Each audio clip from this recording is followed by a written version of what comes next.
கரூர் பாராளுமன்ற அதிமுக வேட்பாளர் தங்கவேலுவை ஆதரித்து வாக்கு சேகரித்த அதிமுக கொள்கை பரப்பு துணை செயலாளர் விந்தியா அமைச்சர் உதயநிதி செங்கல்லை பிரச்சாரத்திற்கு பயன்படுத்துவதை விமர்சித்தார். உதயநிதி 3 வருஷத்துக்கு முன்னாடி பிரச்சாரத்துக்கு வந்ததுதான். மத்தபடி கரூருக்கு எப்பயாவது வந்திருக்காரா? மக்கள் கிட்ட குறைகளை கேட்டிருக்காரா? ஆனா எலெக்ஷன் வந்தா போதும் உதயநிதி வந்துடுவாரு எய்ம்ஸ் செங்கலை தூக்கிட்டு. எய்ம்ஸ் செங்கலுக்கும் கரூருக்கும் என்ன சம்பந்தம்? இந்த பக்கம் வந்த உதயநிதியை நீங்க கேளுங்க. நாங்க நிதி கேட்டா மத்திய அரசாங்கம் கொடுக்க வேண்டியது தானே.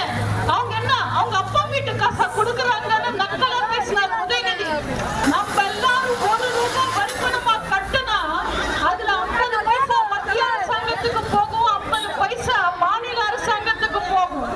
அப்ப மாநில அரசாங்கத்துக்கு போற வரி வரிப்பணத்தை வச்சுக்கிட்டு மக்கள் பணத்தை வச்சுக்கிட்டு மக்களுக்கு நல்லது பண்ணலாம் இல்ல? அவங்க அப்பா வீட்டு காசா?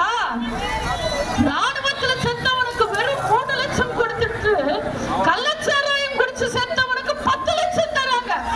அவங்க அப்பா வீட்டு காசா? செய்திகளை உடனுக்குடன் தெரிந்து கொள்ள உடனே சப்ஸ்கிரைப் பண்ணுங்க.